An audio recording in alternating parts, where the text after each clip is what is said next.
नमस्कार। इस वीडियो में हम आगे डिप्रेशन के कुछ सवाल लेंगे और उनका मैं आपको जवाब दूंगा। इस वीडियो में लिए गए 3 सवाल इस प्रकार हैं। नैदानिक अवसाद मतलब क्लिनिकल डिप्रेशन से कितने लोग प्रभावित हैं? दूसरा प्रश्न, क्या अवसाद के कारण शारीरिक समस्याएं होती हैं? तीसरा सवाल, गंभीर रूप से अवसादग्रस्त होना कैसे मेरे समग्र स्वास्थ्य को प्रभावित करता है? तो आइए अब इन तीनों सवालों का एक-एक करके मैं आपको जवाब दूं। पहला सवाल, क्लिनिकल डिप्रेशन से कितने लोग प्रभावित हैं?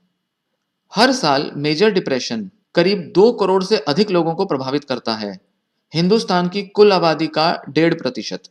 अगर हम अपने आसपास देखें तो हम सभी के जीवन साथी, महत्वपूर्ण अन्य लोग, माता-पिता, बच्चे, दादा-दादी, डॉक्टर, नर्स, साइकोलॉजिस्ट और दोस्तों की अगर सबकी गिनती करें तो अवसाद हिंदुस्तान में अभी लगभग 20 करोड़ लोगों के जीवन को प्रभावित कर रहा है। ये आंकड़े अन्य विकासशील देशों से अधिक हैं और विकसित देशों की तुलना में जनसंख्या के अनुपात के हिसाब से कम है। संयुक्त राज्य America, United states of America में इतने ही लोग अवसाद से पीड़ित हैं, पर देश की संख्या के हिसाब से वहां की कुल 6% आबादी इस बीमारी से पीड़ित होती है हर वर्ष। दूसरा सवाल, क्या अवसाद के कारण शारीरिक समस्याएं होती हैं? मेजर डिप्रेशन आपके शरीर के सामान्य कार्यों को बाधित कर सकता है, जिससे यौन रुचि, सेक्सुअल इंटरेस्ट में कमी होती है और हार्मोनल बदलाव आते हैं। साथ ही सिर दर्द, जोड़ों में दर्द, मांसपेशियों में दर्द, पेट में दर्द और पाचन समस्याओं में वृद्धि हो जाती है। मेजर डिप्रेशन आपके मस्तिष्क की जैव रसायन प्रक्रिया मतलब बायोकेमिकल प्रोसेसेस को बदल देता है और अवसाद का हर एपिसोड बीमारी को बदतर बना देता है। आपके विचार धीमे हो जाते हैं, आपकी एकाग्रता क्षीण हो जाती है, मतलब बहुत कम हो जाती है और आपके दिमाग में अनचाहे विचार आते हैं और बार-बार आते रहते हैं। रिपीटेटिव तरीके से आते रहते हैं। आपका मन चिंताओं, आत्म आलोचना, अपराध बोध और मृत्यु के विचारों द्वारा घिर जाता है। मेजर डिप्रेशन के एक प्रकरण मतलब एपिसोड के दौरान दुनिया के प्रति आपकी धारणा विकृत हो जाती है, बदल जाती है, डिस्टॉर्ट हो जाती है।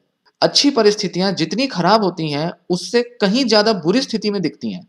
जहां भी आप देखते हैं, वहां आपके अंधकारपूर्ण नकारात्मक भावनाएं और विचार ही दिखते हैं, जिनसे आपको संतुष्टि और शांति नहीं मिलती। तीसरा सवाल, गंभीर रूप से अवसादग्रस्त होना कैसे मेरे समग्र स्वास्थ्य को प्रभावित करता है? मेजर डिप्रेशन वाले व्यक्तियों में अस्थमा, गठिया और मधुमेह की संभावना बाकी लोगों की तुलना में अधिक होती है। धूम्रपान और उच्च रक्तचाप की ही तरह अवसाद भी हृदय रोग के लिए एक महत्वपूर्ण कारक है, फैक्टर है। जब दिल के दौरे से पीड़ित व्यक्तियों में एक उदास प्रकरण होता है, मतलब डिप्रेशन का एपिसोड होता है, तो यह मरने की संभावना 15% बढ़ा देता है। इसके विपरीत अध्ययनों से पता चलता है कि अवसाद रोधी दवाएं मतलब एंटी डिप्रेसेंट से अवसाद का इलाज करने के बाद दिल के दौरे से बचे लोगों को दोबारा दिल का दौरा पड़ने की संभावना कम हो जाती है। यदि आपको अवसाद के कई एपिसोड हुए हैं तो आपको मनोभ्रंश मतलब डिमेंशिया विकसित होने की अधिक संभावना है। अध्ययनों से पता चला है कि अवसाद अक्सर अल्जाइमर रोग का कारण बनता है। सौभाग्य से अवसादग्रस्त लोगों को स्वास्थ्य संबंधी समस्याएं होने की संभावना बहुत कम होती है अगर उन्हें एंटी डिप्रेसेंट और मनोचिकित्सा मतलब साइकोथेरेपी जैसे उपयुक्त उपचार मिल जाते हैं।